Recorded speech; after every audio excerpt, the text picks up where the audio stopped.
आउज़ुबिल्लाहि मिनश्शैतानिर्रजीम बिस्मिल्लाहिर्रहमानिर्रहीम। अस्सलाम वालेकुम एवरीवन, क्या हाल चाल है आप सबके। उम्मीद करती हूँ कि आप सब लोग ठीक होंगे। अल्हम्दुलिल्लाह मैं भी खैरियत से हूँ, अल्लाह ताला का बहुत करम है।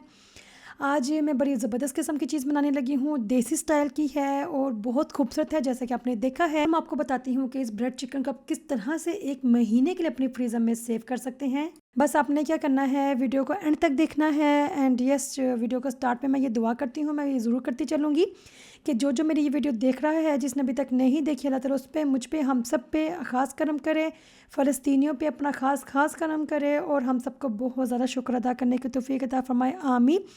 और चलिए फिर से एक रिक्वेस्ट भी कर देती हूँ, जो करना बहुत इम्पॉर्टेंट है क्योंकि इतनी मेहनत की है, इतनी मेहनत हम सब करते हैं जितने भी न्यू यूट्यूबर्स हैं। तो उनकी मेहनत को सराहने के लिए, उनकी इंकरेज को बढ़ाने के लिए बहुत इम्पॉर्टेंट है वो क्या है कि वीडियो को देख के आगे चले नहीं जाना, स्क्रॉलिंग नहीं करनी, उससे पहले आपने सब्सक्राइब करना है, कमेंट करना है। कमेंट नहीं हो पा रहा कोई बात नहीं, सब्सक्राइब तो करना बनता ही है क्योंकि मेहनत का सिला तो इतना तो मिलना ही चाहिए।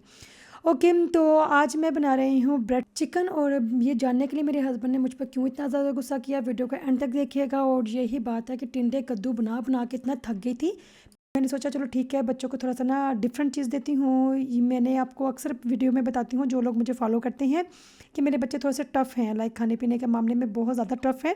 वो कोई बहुत नई जो चीज़ होती है उसको थोड़ा सा मुश्किल से ही ट्राई करते हैं, लेकिन ये जब चीज़ मैंने इनको ट्राई कराई थी, क्योंकि इसकी ब्रेड बहुत ज़्यादा सॉफ्ट होती है, बहुत ज़्यादा सॉफ्ट होती है, इतनी मज़ेदार किस्म की होती है कि आप इसको रियली, अगर कोई भी मटेरियल अंदर ना फिल करें, आप इसको खाली भी बना के खा लेना, बहुत मज़ा आता है खाने में।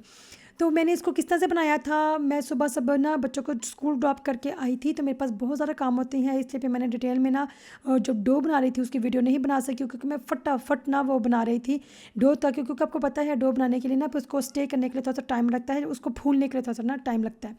इसलिए मैंने फटाफट कैमरे के चक्कर में नहीं पड़ी, मैंने उसको ना रख दिया। उसके लिए मैंने क्या किया था, मैं 500 ग्राम मैदे के हिसाब से बताती हूँ, आधा किलो मैदे के हिसाब से मैंने क्या किया था, वैसे मैं नीचे कैप्शन में मैं लिख दूंगी डिटेल से डिस्क्रिप्शन में, आप उसको भी देख लीजिएगा। 500 ग्राम मैदा, लाइक आधा किलो मैदा, उसके लिए मैंने लिया था 10 ग्राम ईफ़ी और 1 चम्मच दही और quarter cup milk, quarter cup नीम गर्म पानी। और मैंने क्या लिया था, 1 टीस्पून लिया था मैंने चीनी और हाफ़ टी स्पून मैंने लिया था नमक। अगर आप चाहें तो अंडा भी ऐड कर सकते हैं, मैं वैसे ज़्यादातर नहीं डालती, कभी कभी यूज़ कर लेती हूँ। ओके, तो उसको डालने के बाद मैंने अच्छी तरह से उसको मिक्स मुक्स कर के, अगर आप चाहें तो उसके अंदर ऑयल भी डाल सकते हैं, मैं अक्सर ऑयल भी यूज़ करती हूँ, लेकिन इस दफ़ा मैंने नहीं किया था, जो कि मैं आज बना रही हूँ। और लेकिन आपने क्या करना है, जब अच्छी अच्छी तरह से उसको गूंद लिया है तो उसके ऊपर ना लेयर की जो लास्ट वाली लेयर है ना, वो ऑयल की ज़रूर लगा दें ताकि उसके ऊपर जो सिकरी जम जाती है ना, वो ना जमे। ओके, तो मैंने क्या किया, इस चिकन को निकाल के मैंने सुबह सुबह जब मैं बच्चों को ड्रॉप करने गई थी उससे पहले ही मैं चिकन को भिगो गई थी ताकि वो मेरे आने तक मेल्ट हो जाए। तो मैंने क्या किया था, चिकन को जब मेल्ट हो गया उसको मैंने ना मोटे मोटे ना मुक्सों में काट लिया, मुक्सर टुकड़ों में काट के। तो मैंने अदरक लहसुन जो कि मैं डाल रही हूँ आपके सामने, ये मैंने डाल दिया था और नमक काली मिर्च डाल के उसको हल्की आंच में रख दिया था ताकि अच्छी तरह से ये गल जाए। और देसी स्टाइल का मैंने क्यों कहा है, वो इसलिए मैंने कहा है क्योंकि मैं आज टमाटर प्याज का मसाला बनाकर तो फिर इसके अंदर ना फिलिंग करूँगी। नॉर्मली मैं कैसे बनाती हूँ, सलामी होती है, अगर जो लोग नहीं जानते तो मैं क्या करती हूँ कि सब्जियाँ और सलामी बीच में डालती हूँ। जिन लोगों को नहीं पता उनको मैं बताती चलूँ, वैसे मुझे बताना नहीं आएगा कि मैं किस तरह से बताऊँ कि सलामी क्या चीज़ होती है। कह सकती हैं आपके गोश्त को ना अच्छी तरह से, कोई भी मीट है, लाइक तितर का है, चिकन का है, मटन है, बीफ है, तो उसको ना खुश्क करके करने के लिए ना नमक लगा के अच्छी तरह से धो के नमक लगा के ना, तो उसको किसी बंद जगह पे अच्छी तरह से लपेट लुपूट के रख देती हैं। जब उसका पानी खुश्क हो जाता है तो वो सलामी बन जाती है। आई थिंक इस तरह की कोई चीज़ है, आई डोंट नो। ओके, बगैर खैर, मैंने टमाटर प्याज का मसाला बनाया। नॉर्मली मैं कैसे बनाती थी, मैं ज़्यादा सारी सब्जियां डालती थी, इस वक्त मेरी सब्जियां मौजूद नहीं थी, मैंने सोचा जो कुछ भी है बस उसी के साथ चलती हूँ। अदरवाइज़ मैं गाजर, ब्रोकोली और मशरूम, ये पेपरिका जो आपको नज़र आ रही है, शिमला मिर्ची, आलू भी डालती हूँ, सलामी डालती हूँ, ऑलिव डालती हूँ, खट्टी कीरे डालती हूँ, जो बहुत हेल्दी चीज़ बन जाती है। सलामी भी होती है, चिकन भी होती है, बहुत ज़्यादा हेल्दी सैंडविच हो जाती है ये वाले। तो मैं ये भी प्रेफर करती हूँ कि चलो बच्चे ना सब्जियाँ भी खा लें, है ना, इसी हिसाब से बंदा खा ही लेता है।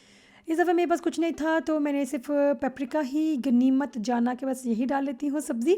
ब्लैक ओलिव्स मौजूद थे मेरे पास, ये जो काली काली चीज़ है ये ब्लैक ओलिव है। टमाटर प्याज का मैंने मसाला बनाया, टमाटर को मैंने अच्छी तरह से पीस लिया, इसके अंदर मैंने मसाले के डाले थे सिर्फ नमक, काली मिर्च, सोया सॉस, अगर आप चाहें तो कनौर चिकन में डाल सकते हैं, मैंने ऐड किया था। अगर आप चाहें तो दूसरी, तीसरी, चौथी, पाँचवीं चीज़ भी डाल सकती हैं अपने जायके के हिसाब से, अपनी फैमिली के जायके के हिसाब से। मैंने क्या किया था, मैंने सिर्फ 2 से 3 चीज़ें, क्योंकि मेरे बच्चे ना और मेरे हस्बैंड स्पेशली कम मसालों वाली चीज़ें ज़्यादा पसंद करते हैं। अगर मैं खुद पर्सनली देखूँ तो मुझे मसाले थोड़े से ज़्यादा पसंद है, बहुत स्पाइसी नहीं मुझे चीज़ें पसंद, लेकिन मसाले ज़्यादा हों तो चलता है। और ये अलग बात है कि ये मैंने खाया नहीं, मेरे पास कल का पुलाव पड़ा हुआ था, मैंने वो खाया था, तो इसलिए फिर मैंने मसाले कम ही रखे। ये डिश वाशर जो है इसको मैं खाली कर रही हूँ। ये खाली करना एक बहुत बड़ी, मुझे क्या कहूँ, बहुत बड़ा मुझे काम लगता है। लेकिन ये बात मैं ज़रूर कहती चलूँगी, जितनी भी ये आजकल के एडवांस मशीनरी आई है, इसके साथ ऐसा तो नहीं है कि काम बहुत इजी हो गया है, उस पे भी काम हाथों को चलाना पड़ता है। लाइक जो ये डिश वाशर है उसके अंदर भी बर्तन मुझे लगाने पड़ते हैं, निकालने पड़ते हैं। लेकिन ये बहुत बड़ी नेमत है। अगर कोई कहता है कि हम मशीनें यूज़ नहीं करती, हम तो हाथ से ये चीज़ करते हैं, मसाले कूटते हैं, पीसते हैं, जो भी है, अगर अल्लाह ताला ने ये इंसानों के दिमाग में ऐसी चीज़ डाली है ताकि वो मशीनें ईजाद कर सकें, अगर वो इंसानों की सहूलत के लिए मशीनें ईजाद हो रही हैं तो उसको यूज़ करने में कोई कोताही नहीं है, और ना ही कोई बहुत बड़ी कोई ऐसी बात है कि काम चोरी वाली चीज़ नहीं है, काम सेविंग वाली चीज़ है। मैं तो ये चाहती हूँ, और ये मैं अक्सर अपनी वीडियो में भी कहती हूँ, रमज़ान में भी मैं कहती थी, लेकिन वो पुराने वाला चैनल तो मेरा बंद हो चुका है।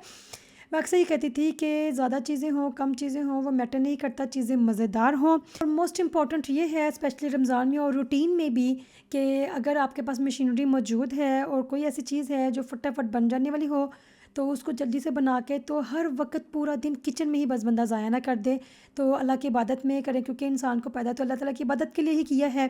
तो बहुत इंपॉर्टेंट है कि थोड़ा सा टाइम निकालें अल्लाह की इबादत के लिए, नमाज के लिए। और जो लोग नहीं पढ़ते, उनकी ज़िंदगी में अगर सुकून नहीं है तो यकीन जाने नमाज़ पढ़े, नमाज में बहुत सुकून होता है।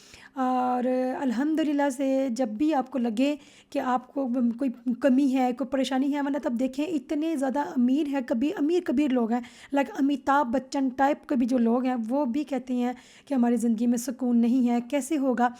और वैसे आप ये ज़्यादा देखिएगा, जितने ज़्यादा अमीर लोग होंगे उनके पास ज़्यादा डिप्रेशन होता है। डिप्रेशन किसकी वजह से होता है, यही जो मशीनरी की तरह हम जो ज़िंदगी गुजार रहे हैं ना, दौरो दौर, उस तरह से ज़िंदगी की जो भी दौड़ है आप उसको ज़रूर करते रहें, दौड़े लगाते रहें, रेसें लगाते रहें, लेकिन बहुत इंपॉर्टेंट है कि 2 से 3 मिनट, 5 से 10 मिनट या मैक्सिमम 15 मिनट अपने ज़िंदगी का निकालें और नमाज़ पढ़ें। नमाज बहुत इंपॉर्टेंट है, नमाज सुकून है, और नमाज हमें बेहयाई से भी रोकती है। इसलिए मैं तो ये बहुत ज़्यादा ज़ोर दूँगी कि अपने बच्चों को स्पेशली नमाज की ताकीद करें। अब जिस तरह से भाग दौड़ लगा के ना उनके पीछे पढ़ पढ़ के उनको ना भेजते हैं ट्यूशन के लिए, स्कूल के लिए, लेट हो रहा है, जल्दी जल्दी खाना खाओ, स्कूल जाना है, जल्दी जल्दी खाना खाओ, ट्यूशन जाना है, तो फलाना टाइम खाना, उस तरह से सुपारा पढ़ा लेना या कारी को बुला लेना या कारी के पास भेज देने से ना काम फ़र्ज़ पूरा नहीं होता। बहुत इंपॉर्टेंट है उनको ये ताकीद करने कि जिस तरह से दौरो दौर के साथ आप उनको इतने प्रेशर लेकर ट्यूशन भेज रहे हैं, स्कूल भेज रहे हैं, स्कूल की पार्टी में भेज रहे हैं, बर्थडे पार्टी में अपने दोस्तों के घर भेज रहे हैं, उसी तरह से बहुत इंपॉर्टेंट है कि 5-5, 10-10 मिनट का ना स्टे लेकर किसी भी तरह से टाइम निकाल के अपने बच्चों को नमाज की ताकीद कराएं, नमाज की आदत पढ़ाएं। अगर आपको ये लगता है बच्चे तो बड़े हैं, बड़े छोटे हैं तो वो बड़े होकर सीख ही जाएंगे, नहीं। अगर ये भी कितने लोग कहते हैं कि हमने खुद 15 साल की उम्र में सीखा था, हमने खुद 20 साल की उम्र में नमाज़ें पढ़ना शुरू की थी। अगर जो गलती मैंने की है, आपने की है, वो ज़रूरी नहीं है कि हम अपने बच्चों को भी वो गलती कराएं। इसलिए अभी से इसी एज में अगर आप बच्चों को नमाज़ पढ़ने की आदत डलवा देंगे तो यकीन करें बच्चों के जिस्म को नमाज़ पढ़ने की आदत हो जाएगी। लाइक बॉडी खुद कहती है कि इशा नहीं पढ़ी हम नहीं सो सकते। आप यकीन जाने ऐसा होता है। इसलिए इम्पॉर्टेंट चीज़ है, बहुत इम्पॉर्टेंट है कि छोटी एज में ही बच्चों को नमाज की ताकीद कराएं, उसके पीछे पड़ जाएं कि नमाज़ पढ़नी ही पढ़नी। अगर नहीं आती तो वुज़ू भी अगर नहीं कर पा रही हैं, छोटे बच्चे हैं कोई बात नहीं। मैं तो अपने बच्चों को जब शुरू में ऐसा था, वुज़ू के बगैर ही कहते थे साथ खड़े हो जाओ। तो अभी जैसे जैसे बड़ी हो रही है उनको वुज़ू की आदत पड़ रही है, तो उनको वुज़ू भी करना आ जाएगा। अगर जो लोग बच्चे वुज़ू नहीं कर पाते, सर्दी है, गर्मी है, बीमार हैं, उनको ऐसे ही खड़ा कर दें, लेकिन नमाज के लिए ज़रूर खड़ा करें। तो ओके, तो इसी तरह से बातों बातों में आप ये देखिए ब्रेड चिकन तैयार हो गई है। इतनी मज़ेदार किस्म की थी ना, और आप यकीन जाने इसकी ब्रेड इतनी सॉफ्ट थी कि आगे अब अपने हस्बैंड को जब सर्व करूँगी आपको पता चल जाएगा। और अगर आप इस तरह से बना कर ना किसी भी तरह की शेप दे सकते हैं, आप इसको बना के अगर आप फ्रीज़र में रख दें फ्रीज़ करने के लिए, और जब भी आपका दिल चाहेगा, कोई मेहमान आ गए हैं सडन, आपको नहीं पता था, अंदाज़ा नहीं था, या कोई पार्टी है या फिर किसी दावत की तैयारी कर रही हैं, पहले से कोई खाने बना बना के रखने हैं, जैसे हम रोल समोसे टिक्कियाँ शिक्कियाँ बना के रख देती हैं, उसी तरह से आप ये भी बना के फ्रीज़ कर सकती हैं। जैसे आपने यूटिलाइज़ करना है तो आपने क्या करना है, इसको माइक्रोवेव में गर्म कर लें या पैन में ना हल्की आंच पे रख के इसको दम पे रख दें और ये खुद ब खुद गर्म हो जाएगी और इसी तरह से इसकी फ्रेशनेस रहेगी, इसी तरह से इसकी लज्जत रहेगी। ये मैं अपने हस्बैंड को ट्रे बना के लेके जा रही हूँ। उनको तुख्म लंगे वाला ना पानी अच्छा लगता है माशाअल्लाह से, तो खैर उनको पसंद नहीं था, है मैंने मुस करके इनको पिलाना शुरू किया, लेकिन अब उनको आदत हो गई हुई है। लेकिन अब इनको ना सादा पानी नहीं पिया जाता, उन्हें गैस वाला पानी पीना होता है। अक्सर आपने देखा होगा मेरी वीडियो में कि मैं उनके लिए गैस वाला पानी ना, हमने मशीन ली हुई है तो मैं उसमें गैस भर भर के उनको देती रहती हूँ। और ये वो कमरा है जिसमें मुझे आने की बिल्कुल इजाज़त नहीं है, इसलिए ये गंदा है। मुझे पता है डस्टिंग होने वाली है, लेकिन लास्ट टाइम मैंने ही की थी, मुझे याद नहीं, शायद 1 से 1.5 हफ्ता हो गया, और उस वक्त मैंने एक वायर फेंक दी थी और सबको बहुत सारा मेरे पर गुस्सा आया था, मेरे बच्चों को, मेरे हस्बैंड को, कि वो वायर किधर चलेगी। मुझे लगा ख़राब हो गई, ये बकवास सी चीज़ है, पता नहीं क्या है, अजीब से तो वायर थी, तो मैंने वो फेंक दी। अब तो मेरा पक्का पक्का बैन लग गया हुआ है, जबकि इसी कंप्यूटर में मैं अपनी वीडियो बनाती हूँ, तो उन्होंने मुझे सख्ती से कहा हुआ है सीधा जाना है, कीबोर्ड माउस और स्क्रीन यूज़ करनी है, तीसरी चौथी किसी भी चीज़ को हाथ नहीं लगाना। तो मैं अपनी शराफत से चाहती हूँ ये ना हो कि मेरी वीडियो ना बनाने दिया जाए इस कमरे में, इसलिए मैं सिर्फ अपने ना आराम से फ़िलहाल तक अपना काम कर रही हूँ। लेकिन ये वीडियो बनाती हूँ मुझे इतनी खिचड़ी कि कितनी ज़्यादा डस्टिंग होने वाली हो, लेकिन मुझे अलाउ नहीं है इस कमरे को हाथ लगाने का। तो इसके साथ ही बात करते करते बारिश जो हो पड़ी है, तो मैं बारिश को एंजॉय करती हूँ और मैं चलती हूँ। अपना बहुत ज़्यादा ख्याल रखिएगा। आपने देखा है एक एक मोमेंट कैप्चर करने में कितना टाइम लगता है और कितनी मेहनत लगती है कि कैमरे को इस तरफ से करना है, उस तरफ से करना है, ऊपर को रखना है, नीचे को रखना है, बड़ी सिर खपाई होती है। ये वीडियो बनाना कोई आसान काम नहीं है, जैसे कहते हैं ना खाला जी का घर नहीं है, कि अजीब सा कोई ऐसा मुहावरा है। तो बहुत मुश्किल है, इसलिए सब्सक्राइब कर दीजिएगा, कमेंट कीजिएगा, अपना ख्याल रखिएगा। अल्लाह हाफिज़।